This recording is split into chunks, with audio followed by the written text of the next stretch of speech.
Good afternoon. It's me, John Vance again. I know the last three stories have been, pretty much sad, but true. So today I figured, we'd do a little upbeat. I used to live on Chapman Highway.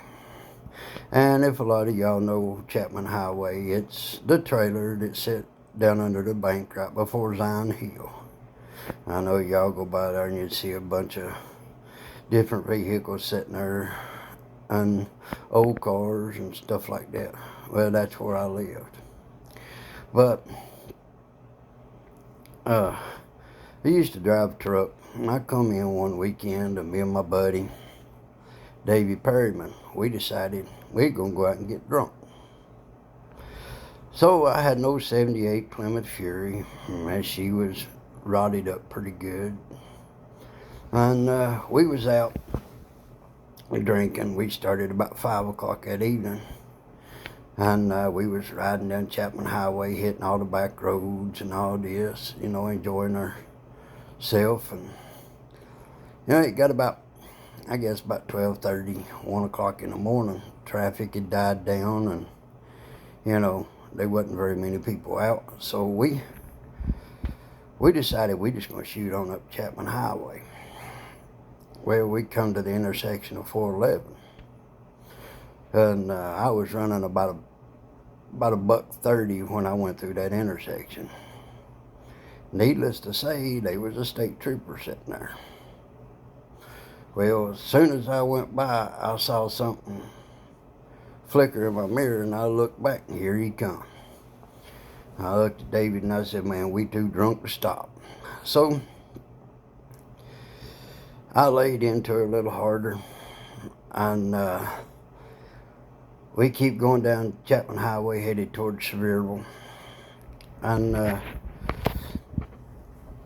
look up, we'd run probably about 3 miles, and I looked up ahead of us, and here come 2 more cars. Man, they were wide open. I wasn't the only one out there, so I knew it was me they were after. So they decided they were going to get over in my lane and try to stop me. Well, I never let up. I let them get close enough, and then I shot to the far left lane, and oncoming traffic went around them and kept it going. Well, we come on down around the Y and all that stuff by Cheryl Bradley's old car lot. We just to get it. I don't know how fast we was going because the car on the registered 130, and the needle was slapping the trip meter. And anyway, we get past Cheryl Bradley's and we headed down through there, and I started noticing my headlights getting dim, my dash lights getting dim, everything getting dim. I'm like, "David, we got problems. Alternator's going out." He's like, "Yeah, I see." So we made it to Sugarloaf Road. And we turned right down Sugarloaf Road. And if you know where Sugarloaf Road is, you've got to know where that road is to make that turn, just like Ingle Hollow. So we made that turn. We went down through there. And as you get out about 3/4 of a mile, there's a big, real hard turn. It's like a 90-degree turn that goes off to the left. Well, I knew I couldn't make that turn, but there's a gravel road that goes up to the right. So I hit the gravel road. We went up to the top of the hill. As soon as I get to the top of the hill, I'm going way too fast, and the car slides over the bank and right straight down about 200 feet behind these people's house, right down in their cornfield. So me and David's looking at each other, and I'm like, "What are we going to do?" He said, "I don't know." So I grabbed the cell phone and I called my wife, and I told her, I said, "Look, we're down here on Sugarloaf Road." I said, "When you come down to the big turn right. We'll be standing up on top of the hill waiting on you." So she come and got us, and she took us home. We went and got my old pickup truck, went to my buddy's house, David. We went to his house. And we had all kind of parts for every car that we had. So we grabbed an alternator and we grabbed another battery out of his truck. We come back. So we're down in about 2:30, 3 o'clock in the morning. We're out behind these people's house, and they don't even know we're there. we're putting an alternator on this car. And I used to coon hunt. So I had an old wheat light. It had a strobe on it. So I told David, I said, look, I said, you take the wheat light and you walk up to the lowest point. And I said, when you get there, you turn the strobe on and hold it up where I can see it, and I'll come to it. So he's like, okay. I said, now, whenever you see me coming, hook the light on top of the battery pack and move. Or just keep it up in the air so I can see it. And I said, when I come out, that way, if I run over anything, it'll be just the light. Well, we get the car cranked. I head back. Davey goes up to the lowest part of the field. He turned on a light. I see it. I come out there just a ball hoop. Now, I mean, boy, everything that car would do. And it makes it up to the right front wheel. Just comes right over the bank. But the whole car won't come out. I'm like, oh, no, I can't do this. I got to get out of here. These people done heard me. They going to be calling the law, and the law's going to recognize the car, and me and him both going to jail. So I backed up, and I went flying back through the way I come, and instead of going back down in the valley where I was at, I turned real hard to the left, and I backed it up on the hill. And I pulled her down in drive, son. I laid into her, and here we go. I come out, and when I come out, this time the whole car come out. It was airborne when it come out. And David gets in the car, and he's a cussing and raising all kind of cane. And I'm like, David, what's wrong with you? Man, you come over that hill, and the stump in the rear end took the hat off of my head. I said, do what? He said, the stump in the rear end took the hat off of my head. I said, was you holding that light? He said, yeah. I said, you big dummy. I said, I told you to set it down. I said, man, you could have been killed. Yeah, I know. And so we get the truck, we take it on home. We take the car on home, and we pull it down in there and we park it. Well, we're out in the pickup. We transfer the beer over the pickup truck and all this. And I'm taking David home. Well, we're going home. Pickup truck, it's old 73 Ford truck. And if you remember, the seats sit up pretty high in us. We had all the beer stuck up under there.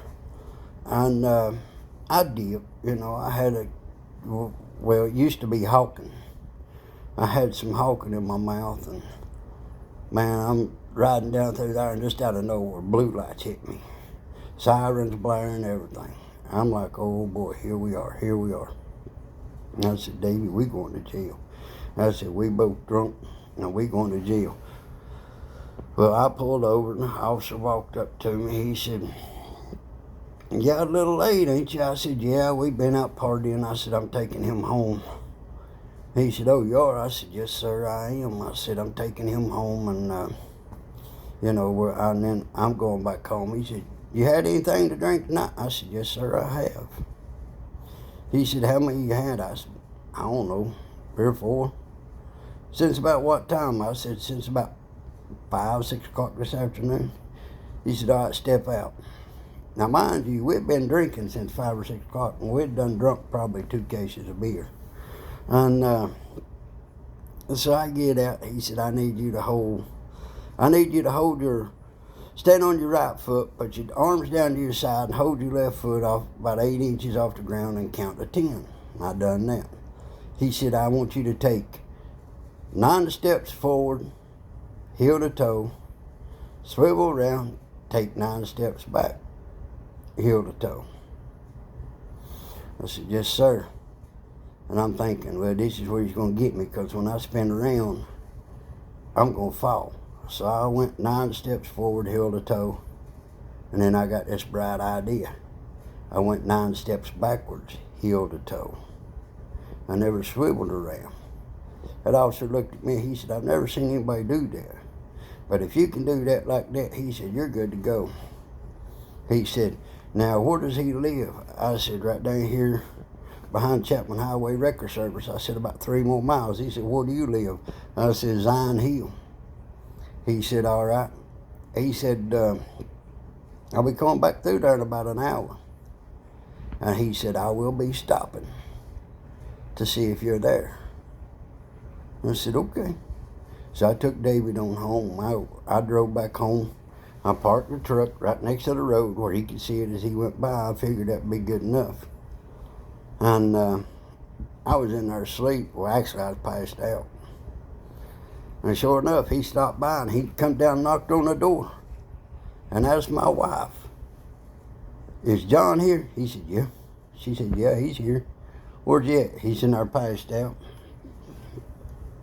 I know he was a little tipsy and I let him go, but I'm just wanting to make sure he's here and he ain't still out running around. She said, well, you can come in and look. He come in, walked back. She opened the bedroom door and I laid in the bed all covered up. And she said I was snoring. He said, all right. He said, thank you. He said, at least I know the man's honest. He did what he said. She looked at him and said, are you serious? He said, what do you mean? He said, he told you he was coming home? She said, yeah. She said, you're the first officer he's ever told that, and he's actually done it. She said, so, yeah, you ought to feel privileged because most of them, after he'll come home, he'll trade vehicles, and he'll go back out again.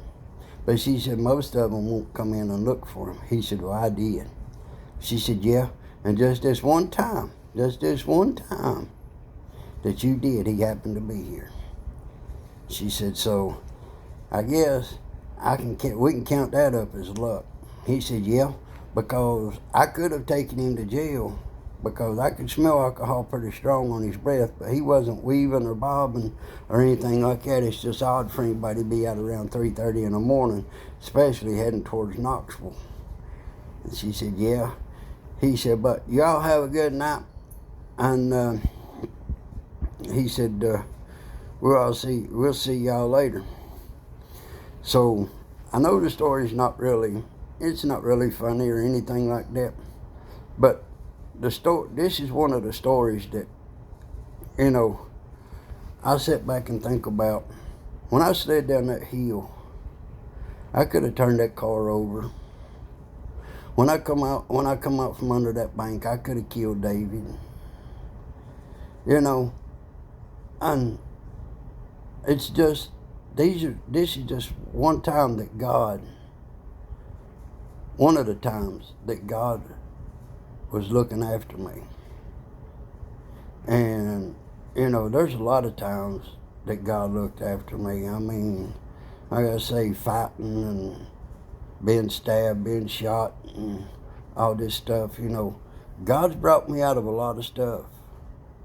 And I'm 57 years old. And I think I was like 22, no, I was older than that. I was late 20s, early 30s when this happened. And I'm 57 now. So, you may think that your life's not worth nothing. And sometimes I still do.